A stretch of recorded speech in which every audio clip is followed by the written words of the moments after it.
જો કદાચ સાક્ષાત કદાચ મારા રોમના દર્શન કરવા હોય તોય કરાવીશ ને તમારી ચામુંડ મહાકાળી ના કરાવવા હોય તોય કરાવીશ. તમે ઈચ્છો કે માં મારી માતાના દર્શન કરવા છે, માં મારી માતાને જોવીશ, માં મારા માતાનો પ્રેમ જોવીશ, માં મારી માતાની કૃપા જોવીશ, જો બધો અનુભવ ના કરાવું મને કહેજો. હું તમને નહીં માળા પહેરાવું કે નહીં કંઠી પહેરાવું કે નહીં તમને પરાણે બાંધું કે લો આજથી તમે મારા શિષ્યો ને હું તમારી ગુરુ, ના.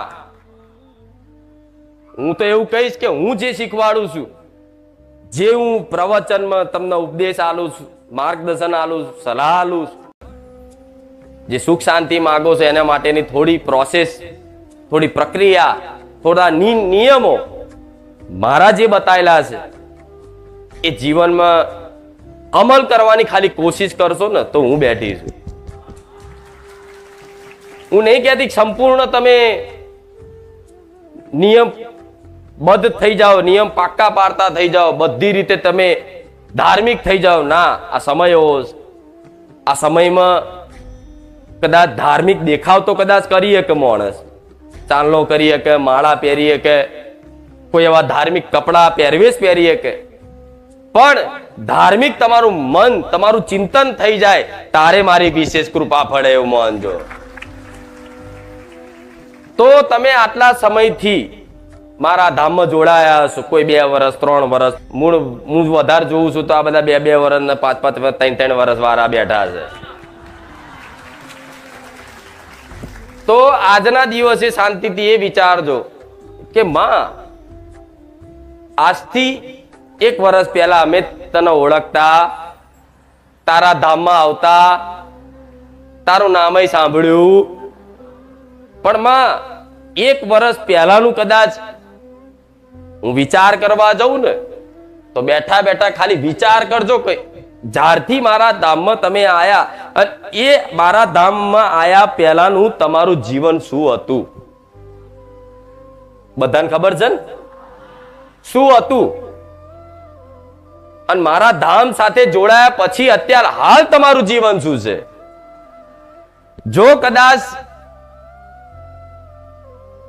કોઈની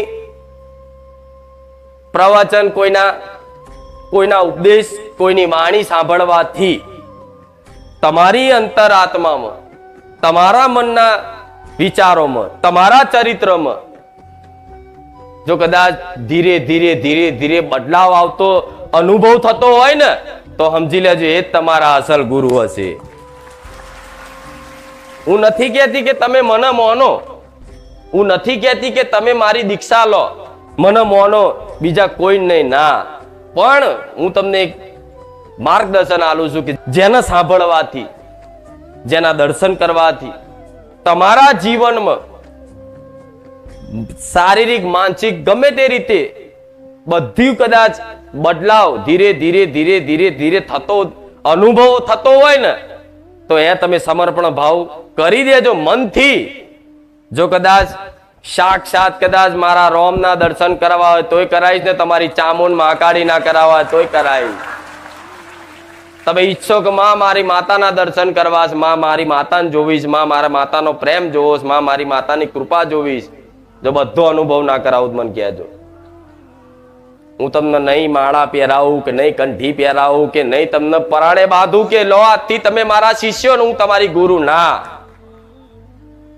હું તો એવું કહીશ કે હું જે શીખવાડું છું, જે હું પ્રવચનમાં તમને ઉપદેશ આલું છું, માર્ગદર્શન આલું છું, સલાહ આલું છું, એ તમને સારી લાગે તો ગ્રહણ કરી લો, ના સારી લાગે તો ના કરતા. જે વાત સારી લાગે ગ્રહણ કરી લો, જે વાત સારી ના લાગે એને ગ્રહણ ના કરશો. પણ મારા કરતા કદાચ તમને બીજી જગ્યાએ કોઈ સાધુ સંતોની વાણી, કોઈ ઉપદેશ આપતા હોય સરસ જાતે, અને એ જગ્યાએ તમને જો કદાચ એવું લાગે કે ના આ ગ્રહણ કરવા જેવું છે તો હું મેરેડી જ ગ્રહણ કરાવું છું, કરી લેજો. સમજ પડી ને હું શું કહેવા માંગુ? કેમ કે હું રોજે રોજ હું અહીં બેહીને ઉપદેશ આલી શકતી, રોજે રોજ મારે તો નવું ઉપદેશ, નવું જ્ઞાન, દરેકના અનુભવ મારે જણાવવા છે, બધી વાતો કરવી છે, પણ એટલો સમય હોય તો એટલી વ્યવસ્થા થતી નથી. એટલે આજે કદાચ તમને કોઈ ભગવદ્ ગીતા વાંચવાનું મન થાય, કૃષ્ણ લીલા જોવાનું કદાચ મન થાય, કોઈ મહાભારત કે રામાયણ જેવા કદાચ જે મોબાઈલમાં આવતા હોય કે સાંભળવા મળતા હોય, પણ જો એની ઈચ્છા થતી હોય, કોઈ પણ સિદ્ધ મહાપુરુષ હોય, સંત હોય, એની વાણીનો પ્રભાવ તમારા જીવનમાં પડતો હોય અને તમને ગ્રહણ થતું હોય ને, તો તમે એવું માની લેજો કે હું રોમવાળી મેલડી અંદરથી ગ્રહણ કરાવું. એ મારી લીલા છે, એ મારી કૃપા છે. જેમ કે મારે તો હું એવું ક્યારેય નહીં કહું કે મેં તમને જે શીખવાડ્યું છે, મેં તમને જે આપ્યું છે, એનો મારો આભાર માનો. જો આ તો ખરેખરમાં તમે જોવા જઈએ તો આભાર માનવા આવ્યા હશો. માં તારો આભાર, આભાર. પણ હાચી વાત કહું, જો તમે મારો આભાર માનો ને તો મને માતાને છે ને હૃદયમાં દુઃખ લાગશે. સમ આભાર પારકાનો મનાય, પોતાનાનો નહીં.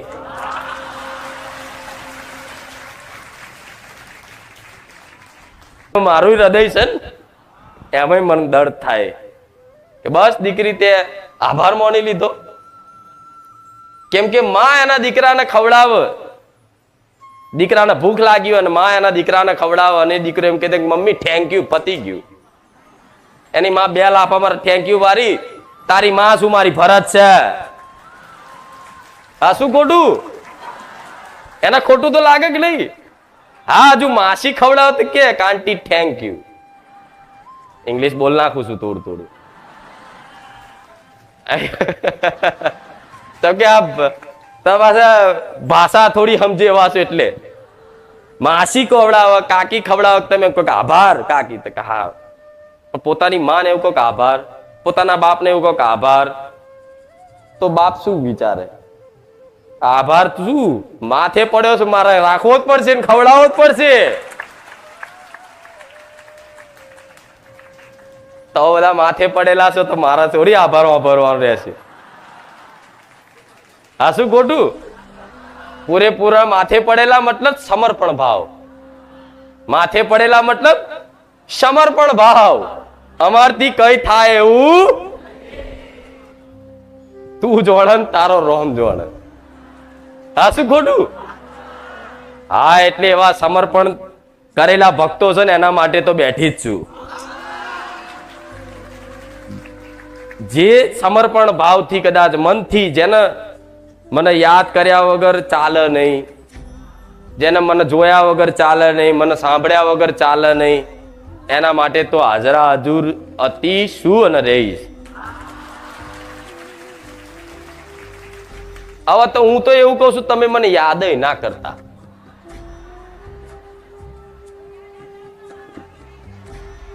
કહું એક, જો તમારું બધાનું જે ભાવથી જોડાયા છે એમનો બધાનો અનુભવ કહેવાનો સમય મળ્યો છે મને થોડો, અને ઓછા છે એટલે મને મજા આવી આજે.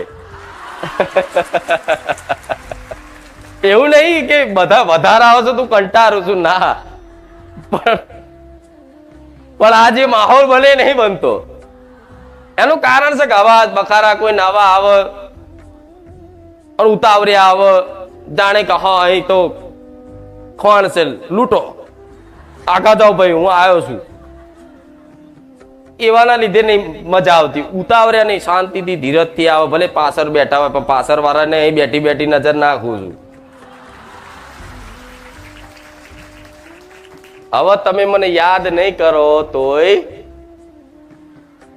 મનથી રોજ એવું વિચારો માં તને ભૂલી જવીશ, લે આ ભૂલી જા થશે. તમે સંકલ્પ કરો કે માં તને આજથી કાલથી અમે નિયમ લઈએ છીએ કે હવે તને યાદ કરવી, તોય આવે.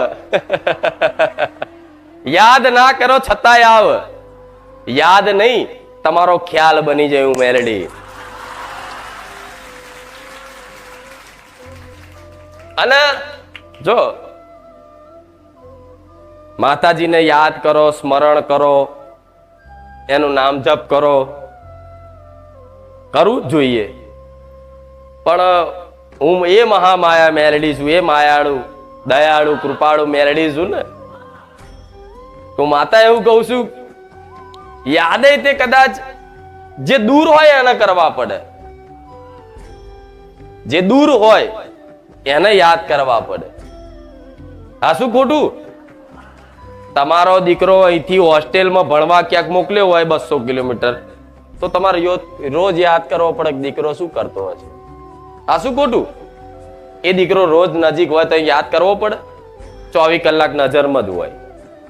તેવી રીતે હું તમારી 24 કલાક જોડે રહું છું, તમે મને યાદ નહીં કરો તો હું તો શું?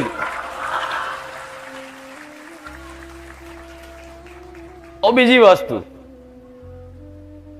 માતાજીને ક્યાં પામવા માટે એની ખૂબ ભક્તિ કરવી પડે, જબરા નિયમો પાલન કરવા પડે, સવારમાં ઉઠીને એની માળાઓ કરવી પડે, 4 વાગે બ્રહ્મ મુહૂર્તમાં ઉઠી જવું પડે. બરોબર છે, શાસ્ત્રીય પદ્ધતિના જે નિયમો છે બરોબર છે, પાલન થાય એટલા કરવા જ જોઈએ.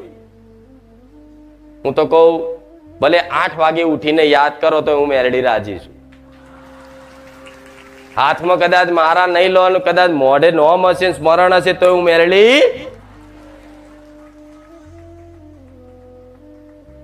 દરરોજ કે અડધો કલાક માતાજીને યાદ કરવા માટે સમય કાઢવો પડે અને એકાંતમાં બેહીને એને યાદ કરવી પડે કે હે માં ચામુંડા, હે માં મહાકાળી, તમે જેને માનતા હોય, બ્રહ્મણી, ખોડિયાર, મેરડી, જેને માનતા હોય, તમે કૃષ્ણ ભગવાનને ચાહતા હોય કે રામ ભગવાનને ચાહતા હોય કે હનુમાનજીને માનતા હોય, બધાને તમારે શું એકાંતમાં બેંકે સ્મરણ કરવું પડે.